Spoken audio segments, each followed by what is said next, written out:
Power Living with Kimberlee Langford, where inspiration meets empowerment.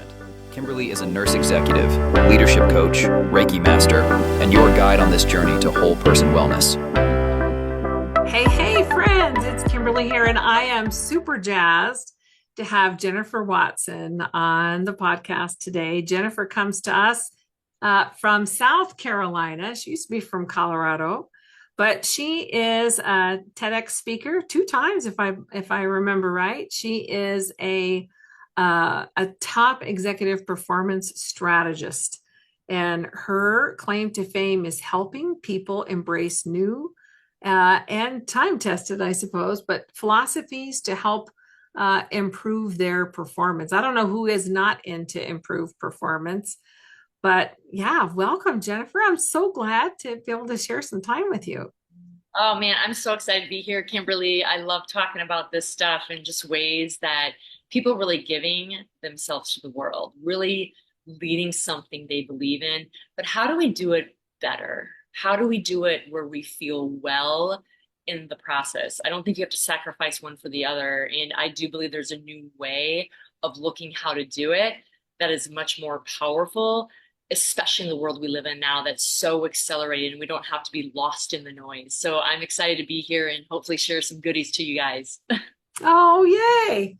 Well, gosh, why don't we start, if you wouldn't mind, share with us a little bit about your journey. How did you come from, we were talking about that a little bit right before we started recording, but a little bit about the journey to how did you find yourself to be at this place where you're teaching, you're really sharing wisdom with others. How do I perform better? How did you get to that space?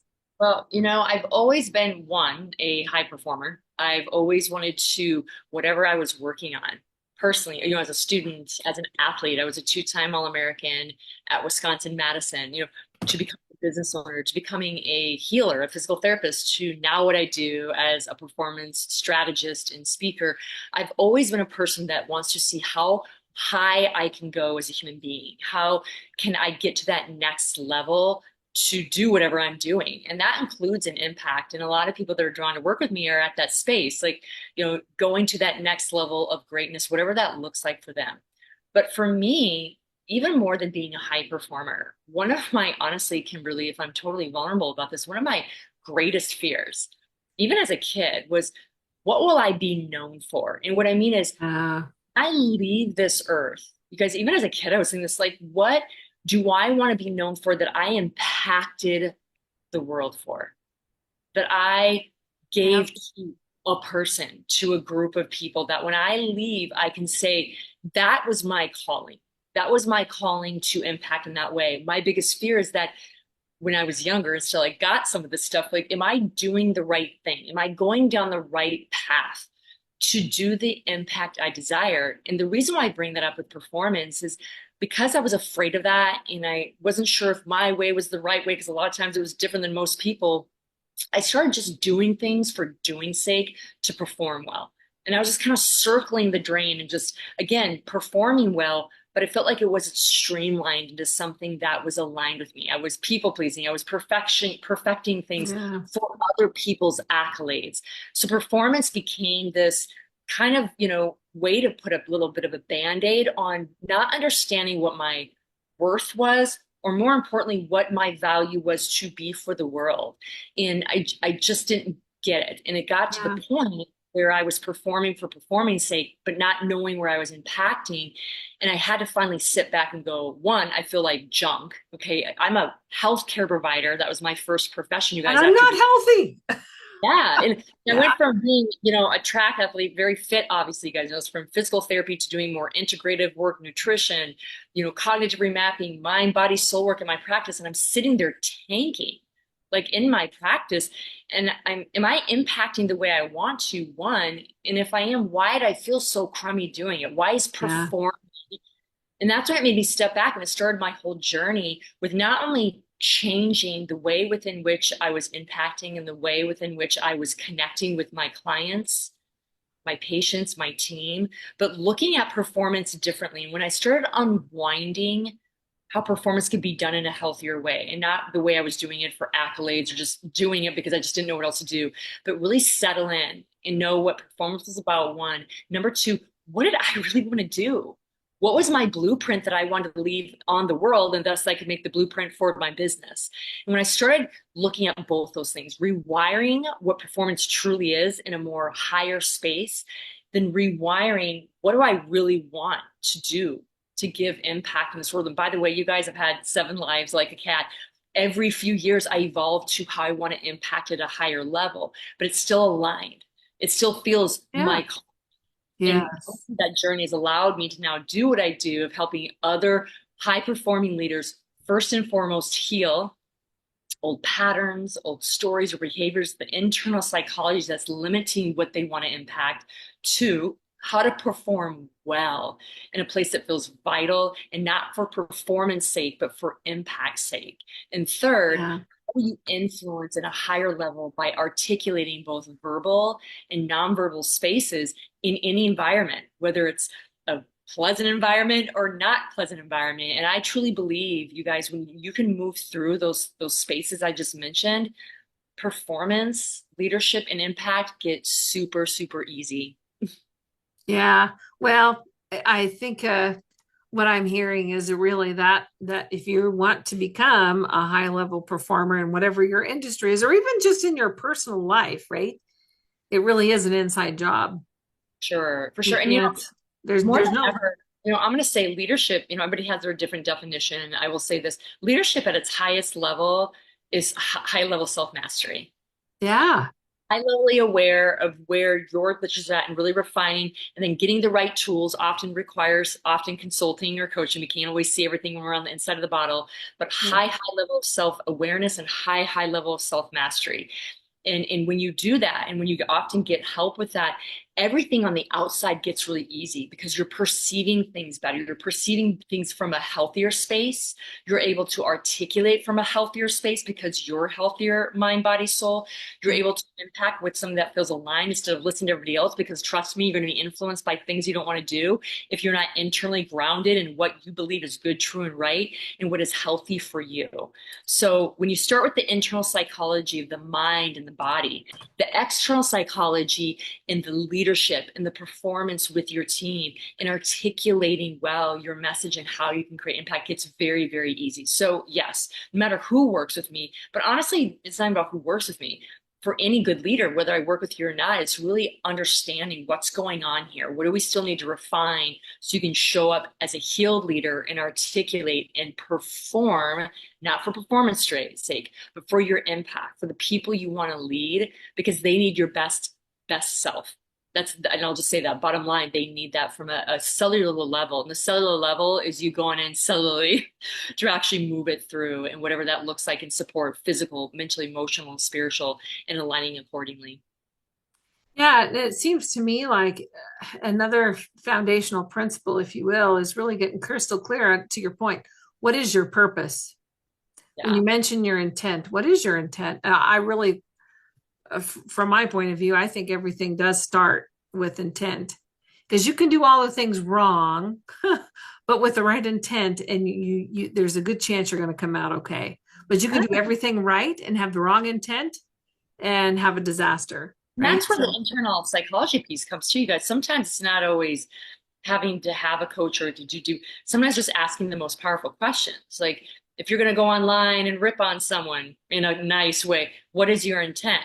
Is it for business or not? Like, you could say this with any level. And if we pause, and that brings up another valid point, Kimberlee, like a lot of the stuff I work on with clients, whatever framework I'm using, whether I'm having you speak in a more complex, layered, tough conversation, or you're just trying to make a decision about whether you should do something or not, it's these subtle questions that you're asking too, these powerful questions that if you pause for 2 or 3 minutes, it can take you from making a really bad mistake or take you into a space that's more aligned with goodness and truth. Now, I want to be very clear. It doesn't mean that you're not going to do something online and it's going to end up being a shizzy show. And so it's going to be, that's not what I mean. But you're going to have a lot less emotional turmoil from your side when you choose things that are aligned with you, when you choose things that are for the good for everybody involved, then you articulate in a certain way, whether it's reacted to in a good way or a bad way to your team, to your client, to social media, is then on them.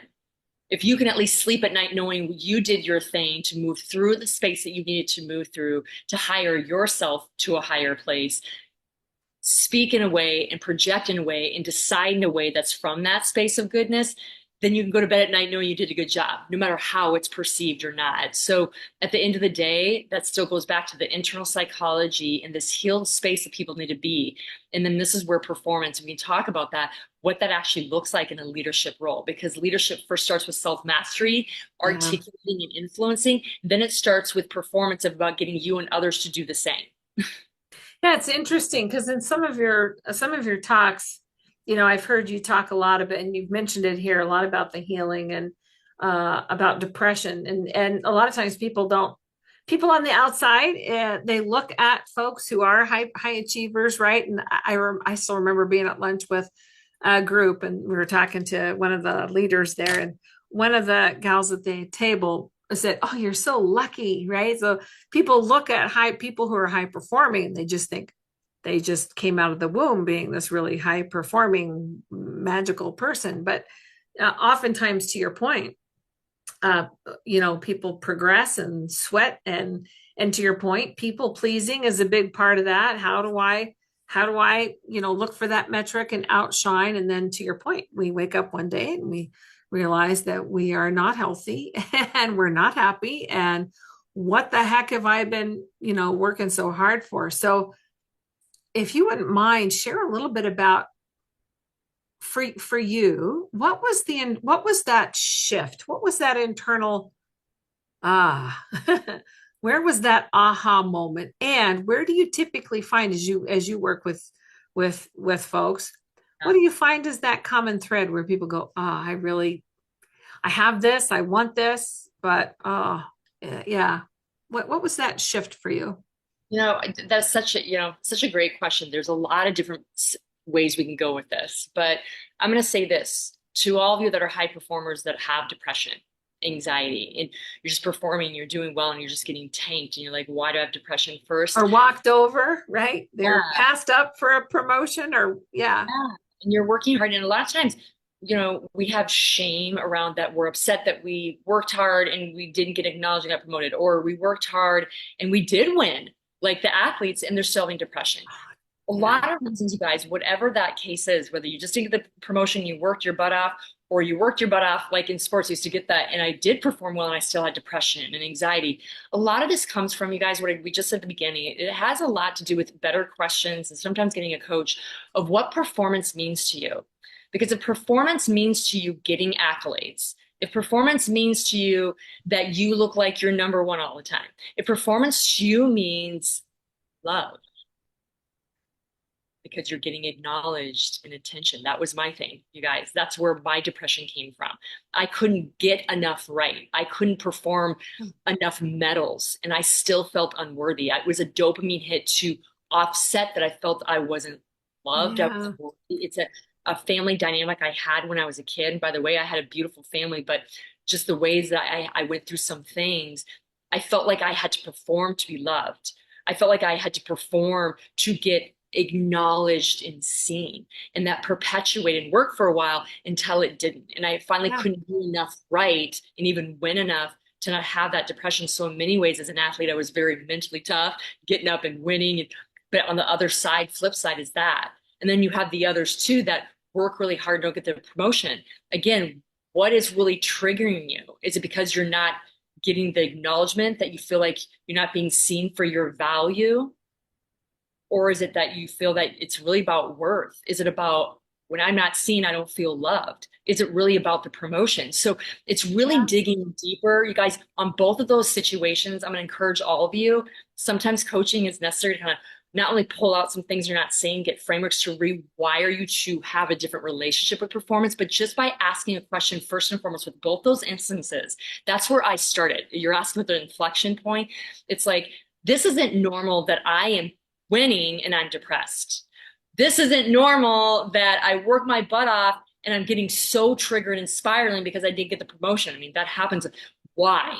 What does this mean? So when you start asking the question, first and foremost, you'll find the ooh, and then what you can do is start healing your relationship performance, where it's more about, I'm here to serve at my highest capacity, everyone here, whether I win or whether I get the promotion or not. And guess what happens? You ultimately end up winning and ultimately end up getting the promotion when you start changing your internal psychology to performance. That's the biggest thing, you guys. Start with the big question. Pause. They feel yucky at first. You might be like, ooh, it's because of worth. I thought I was really confident. Like, you have to journal and move through it. Again, sometimes you're going to need frameworks because you've been doing it so long and patterning that you might need that, but still just pausing long enough to ask that question and sitting with the answer, even if it's hard, because that, guess what, you guys, neuropsychology, if you don't run from the answer, and even if it's hard to hear why you're getting triggered in both of those cases, the body is starting to see that it's safe to process it and look at it differently. Run away, and the cycle continues. The second point I'm going to make with this, everyone, is, on top of, I had to change my relationship with performance, and that's why I had depression. You guys really listen to that and getting a powerful question. You can find out the real answer there. It's not really about them. It's about you. And that's a powerful thing. Number two, which I'm going to really say, everyone, I had to look at, I held on to depression for a while too. You guys, did you hear that? I held on to it. It's what I knew to deal with my lack of joy with what I was performing and how I was contributing.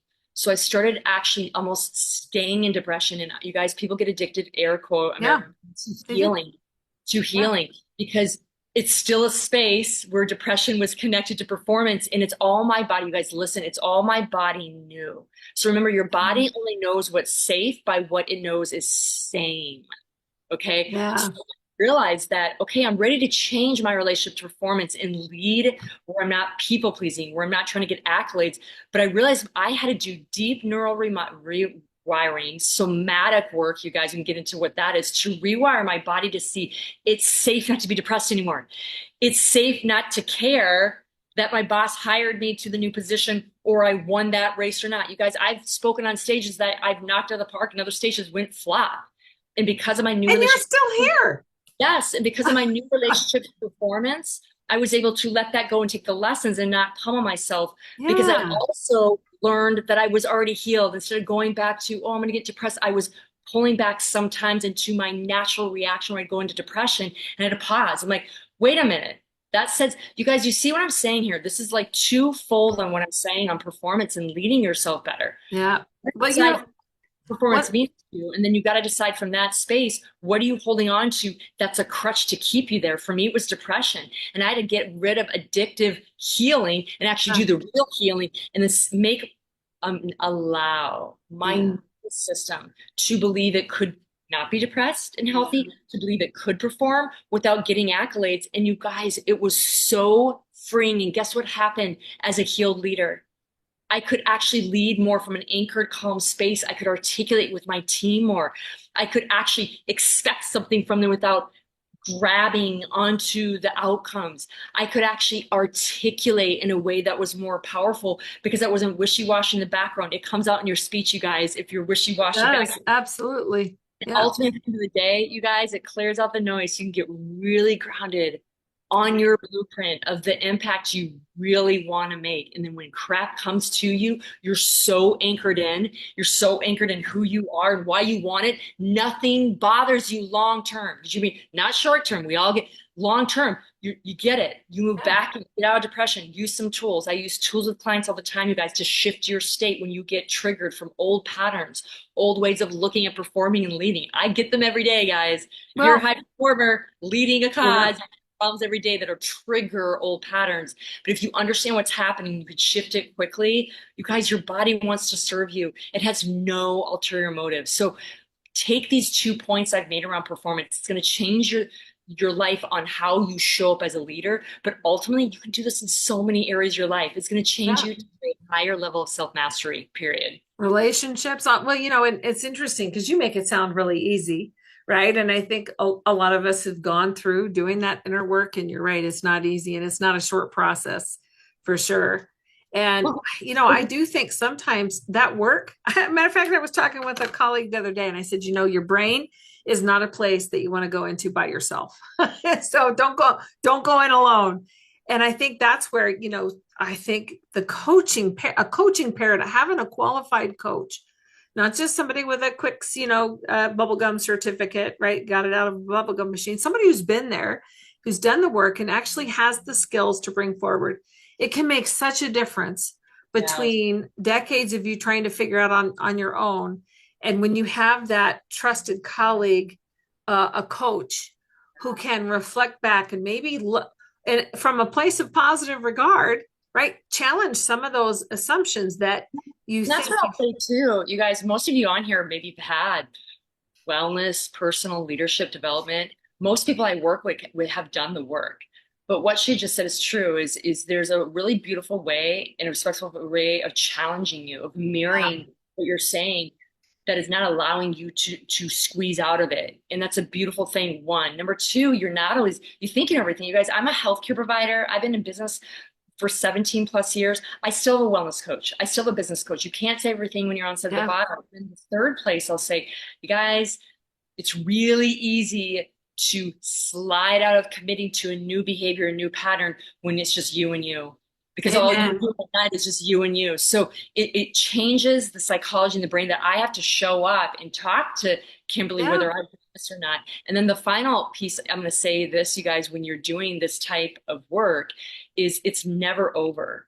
We're always evolving. And what she just said, it's actually really easy, but it's also really hard. And the hard part is, man, the emotional navigation, the rewiring that once you put in the simple steps, the hard part is allowing the body to rewire. Think of like getting ready for a marathon.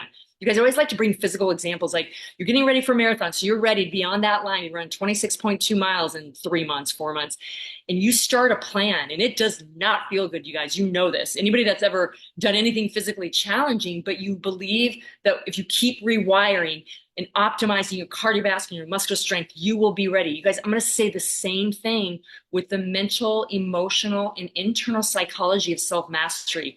It is simple steps, 100%, but it's not easy to do on your own. When you go through absolutely challenge to go to that next level, just like your body does. You guys, I've been coached my entire life. I was an athlete for so long, and I always wondered, I was always stupefied once I got out of college, like, why do we not have coaches continuing? Even when we get into the real world, we're always learning. And as we all know, I mean, Tony Robbins around, but we just now in the last probably 10 years, it's just coaching is taken off because people understand that the psychology behind that. It's simple stuff, but it's hard to navigate this when you're alone, when your body wants to go back to what it knows. Your nervous system will fight you every day of the week and twice on Sunday for its old same self. It is your job to get on the mat every day in super self-awareness, to super self-mastery, with someone to come alongside you that loves you enough to challenge you, that loves you enough to allow you to see it differently, and loves you enough to understand that, hey, consistency is key, accountability is key. And I'm going to tell you right now, no matter I know, Kimberlee, I would not be where I'm at today in my relationships, my money, my business, and for sure my impact if I didn't have the mentor. Amen to that. There's a saying that comes to mind as I'm listening to you: as above, so below, right? I often think about, the patients, a home health nurse. I did that for many years. And I would tell these folks, when the PT comes, make sure you do, they never do it on their own, right? And it's always so hard when the PT comes. But when PT comes, they get so much more out of their exercise because you work harder for the PT. It's the same thing, especially initially. And I think too, because sometimes I think we know ourselves, and it sounds kind of corny, but sometimes we really don't know ourselves as well. Maybe we know on the inside things that we keep quiet from the world, but there's a real aha moment when you think you know yourself, but then you hear back some from people that love and trust you, and that may be a little further upon the path that can reflect back to you what they're seeing from what you're putting out. Well, And there's a difference between knowing thyself and knowing thyself. yeah. And what I mean is, you guys, I can give Kimberlee my elevator pitch. In fact, I kind of did that right before we got on. What I do, but if we start talking more, then she's like, but who are you? I mean, that's where she was going. That's what we're talking about, knowing thyself, you guys. We're not talking about what you do. Oh, and isn't it liberating? Yes. I mean, when you really know, yes, and it's congruent with what other people know, it's the same. Yes. And That's people, amazing. guys, if you look at frequency, the highest thing to trust from a person is, guess what? Their highest truth. So when they're acting who they really are, whether someone is conscious of it or not, you are drawn to them. And guess how does that help when we're in conversations politically, religiously, maybe financially, in a conversation where we differ, and a person is standing in their truth, shaky or not, articulating with kindness, and the other person's doing the same. When we're doing that, you guys, we're in our highest truth. Oh, yeah. Opportunity for people actually to come together, even in disagreement. Absolutely. Do you think this is a skill, you guys? I teach how to stay in your truth. And people are like, I stay in my truth. Do you? Are you honest and truthful with people micro level and macro level? I'm saying from your kid to who you work with. This is what I'm talking about, internal mastery, you guys. I'm not just talking about the generic fluff stuff that we talk about in front of people they maybe never see again. Like, what are you doing at a cellular level to get to a higher level? Do you guys hear that? What are you doing at a cellular level to get to that higher level? And when it's the small little tweaks, you guys, it's just like the ship. When you shift the direction of the ship just a little bit, like 1 degree, totally change the you end up in another country, right? So I will say that, everyone, even if you feel like you're pretty mentally well, you're resilient, performance is pretty good, ask the question first. We just talked about that. Get super honest, you guys. Pause enough for your brain to give you an answer. It always knows what's best for you. The body does too. And allow some of the yuck to come.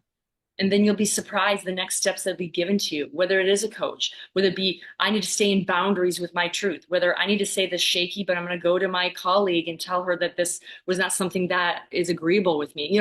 Whatever it is, you guys. And I might mess it up, but it's going to be okay. Right. You guys, by the way, I think this goes without saying, but I'm going to say it because I think all of you high performers need to hear it. I don't care if you're practicing to get better in tough conversations or you're going out to get better at a 5K race. You're never going to have a good day every day. You're probably going to screw it up. You're probably going to have a bad race. You're probably going to have a bad conversation. You guys, I teach speaking and how to influence well, and I still screw it up. Ask my family. So my point is, we're humbly learning, but when you're willing to open the door of self-mastery at a much deeper level, you guys, it's required of you. We are in a day and age that your general elevator pitch is not going to work and they want something deeper from you. We're in a day and age where things are coming at us faster than ever, and you got to know how to get this stuff, reverse it and shift it out quickly so you can show up more powerfully. Things are coming at us, more problems than ever. And if you don't know how to move them through and get back here and then impact in your strategy, in your words, and who you have on your team and the community around you, it's game over or game on. It depends on where you're willing to go.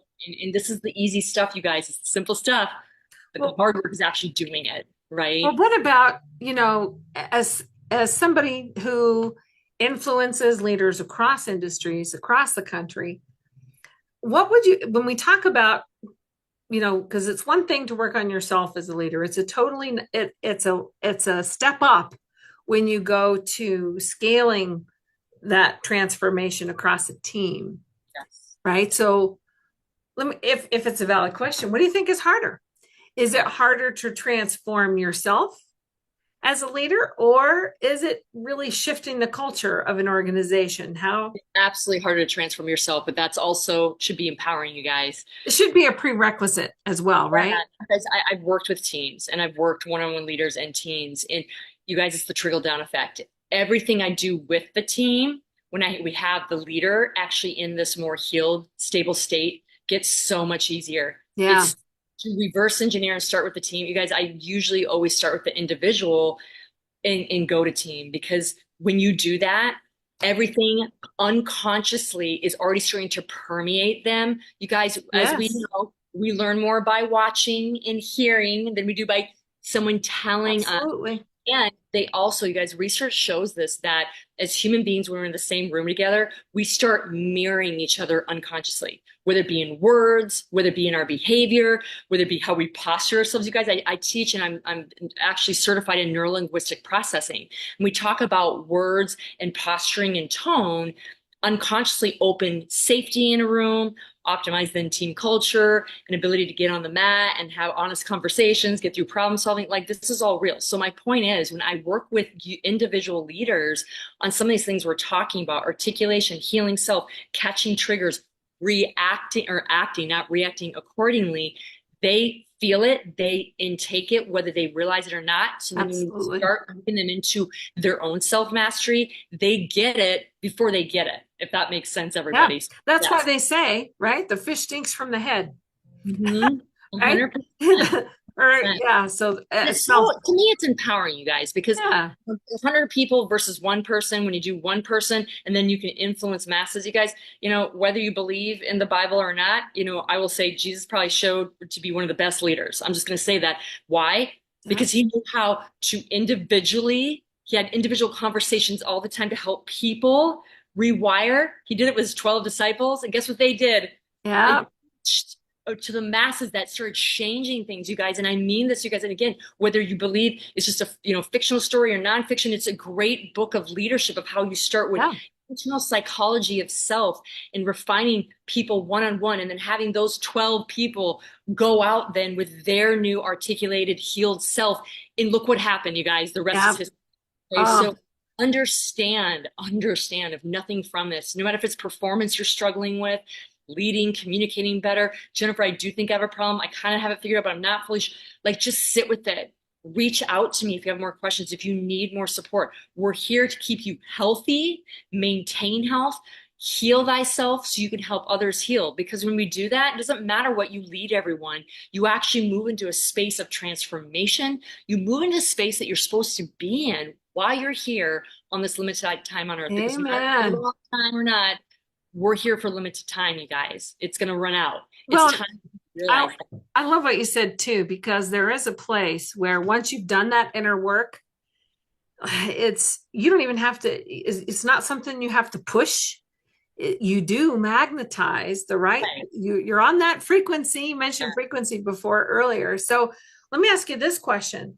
What would you say from your work with people across industries, maybe especially in healthcare, wink, wink. But what do you see as some of the most common myths about performance or leadership or success? What are some of those false paradigms that sometimes people tend to cling to that maybe might not serve them? Well, it's interesting. It's often not coming always from the leader outwardly, but it's the internal psychology that you're believing. We can blame, our business, our leaders, like they're expecting this for performance, but often it comes from our, relationship with performance. And it's usually this. It's what we believe about performance. The common myth is I have to break my back every day, work 12 hours versus their 6 to put a little feather in my cap and say that I'm performing better than you. And get a crumb. By the way, healthcare providers, you probably all know this, but I'm going to say it. Our body and brain don't perform well working 12 hours straight. Amen. Yeah. Throughout the day, physically, emotionally, spiritually. Yes. Go into that. I teach a whole course on flow state performance. But again, that is one myth. We don't have to go into all the ways to change that. Oh, we can talk about that around pizza and root beer, sister. Yeah. But I actually was on another podcast where we just talked about flow state performance and tools to guide and move into that. That's one of them. So you guys, that's a huge myth that we have to work 12 hours a day the rest of our life to be good at what we want and do the impact. That is absolutely not. That's a revenue device. That's a device. Yep. Part of this too, that I'm going to say, some of these myths that I'm saying, I'm naming the top 3. That's one of them. You may get it here, you guys. I'm circling in my head. You may get it here. But what did I say earlier about performance? Your body doesn't get it if you're still doing it. So you may say to me, yeah, I know that myth, Jennifer, 12 hours a day. You're right. You're right with the body needing time and space to heal and rejuvenate, but I'm still doing it. If you're still doing it, that's the internal psychology. Yep. So the first one is really probably that. The second is you feel that the harder you work, the harder you perform, the quality of your performance is going to be directly correlated to how much you get toward your goal, toward success. And it's going to happen Yes. faster, or it's going to happen in more higher levels than other people. That is not true, you guys. Not true. Sometimes you're going to perform and it's turtle slow, excuse me, to go to that next level for a variety of reasons, which we probably don't have time to talk about today. Or you're doing it and you're performing and you do get it knocking out of the park and you're getting all the sales calls and you're getting all the clients. You guys, the reason for that is there's layering to healing, and there's also layering to doing something and getting the fruit from it. It's just like when you plant a tree, it doesn't grow for like the first 5 years externally. We have to get away from that the more I work, the higher quality I get. I'm going to get the promotion, or I'm going to get the 7-figure before everybody else does. You guys, less is more. You'll get there faster that way, what we just said with the first one. But number two, and intact without a heart attack. yes. And number two, we have to disconnect that we think working high performance sustainable at a time is going to get you faster results. Sometimes it will, sometimes it won't. The third part is, which is the big one, everyone, around performance. Performance does not equal your worth. That is a myth, you guys. And you know what? Psychology, some of you say, I know that, but again, heart, do you know it? So many of my high performers connect worth or value to how it ends up with their high performance. It goes back to my reason of why I struggle with high performance. Those are the top 3 myths, you guys. We work on that. There's a lot of tools out there to get you and break you free of those patterns to get you in a new relationship. But those are the 3 major myths that even if you get it here and you don't get it in your body, you will keep doing performance to get accolades for your worth. You'll keep doing 12-hour days and you'll keep thinking that you're going to get there faster when you don't. Depression. So, you guys, these 3, you guys sit with each of them tonight. Each of you, I'll end with that. Sit with them tonight. Which one resonates with you? And start asking yourself deeper questions. If you need to reach out to me, figure out some frameworks so you can start getting you into a healthier state of performance, because we need each of you. I do work with a lot of wellness providers. We need you healed so you can go out there and heal others. And if you're struggling with these myths, you guys, it's okay. I have. And when I started breaking free of them is when everything changed over here as far as success, lifestyle, the impact that now I know God has allowed me to make. Amen to that. You can't put a price tag on that impact. It's interesting because as we wrap up here, I see that show up sometimes because, people want something, they're not quite sure how to get it. So what they end up doing is they hold things to a lot of things that I teach in my nurse leadership program is that the hard thing that you have to let go of is, I can't share and I can't develop another leader because then they're going to replace me. I'm not going to be needed and the challenge I always bring up is, well, if you're not developing your replacement, where are you going to go? Or is this where you want to sit for your whole life? You don't want anything more? What is, to your point earlier, going back to what is your end game? Or as Stephen Covey talked about, start with the end in mind. What do you want to your point, I love that question. What do you want to be known for? At the end of your life, what do you want people to say about you? Yeah, she met her metrics, or holy cow, she totally changed the course of my life because of her impact. You guys, and I will say this, when you look at like, what is the point I'm here? What is the impact I'm supposed to create? When you start with that end game, guess what starts happening? You start looking at performance differently. You start looking at healing differently. You start looking at the way you schedule your day. You guys sit with that. That gives me chills when I say that, because out of anything in life, you guys, yes, love, family, connection. There's so much to us being humans. But at the end of the day, we all want to know when we leave this earth that we contributed. Whether my twin, by the way, my identical twin, she's a stay-at-home mom. Her biggest impact, she's like, I want to make is I want to be the best mom in the world and show other moms how to do it well. I'm like, wait, like that was, because doesn't mean that my moms out there that are entrepreneurs, you don't want to be a good mom. But what I'm saying is, whether it be a personal, professional endeavor, both, you guys use your own blueprint. But when you have that in mind, you look at all these problems and all these steps and the way you schedule things differently. You do. And I'm telling you, that'd probably be the biggest question you can ask yourself tonight. pause in the yuck. If some things come up, journal about it, reach out to me, because I coach people like this all the time, because I want you to get it faster, not faster as in success. I want to be very clear, even though that'll probably happen indirectly. Faster, just be in a state of not torment and pain and burnout, and be in a state of, I'm where I'm at, I'm happy where I'm at, and also where I'm going, and detaching from how that looks. And when you can do that, you guys, you actually win this game called life. Yeah. Yeah. That's a good feeling when your life has purpose and you feel that. Absolutely. I can't tell you how much I've enjoyed our conversation. Let me ask you this, Jennifer.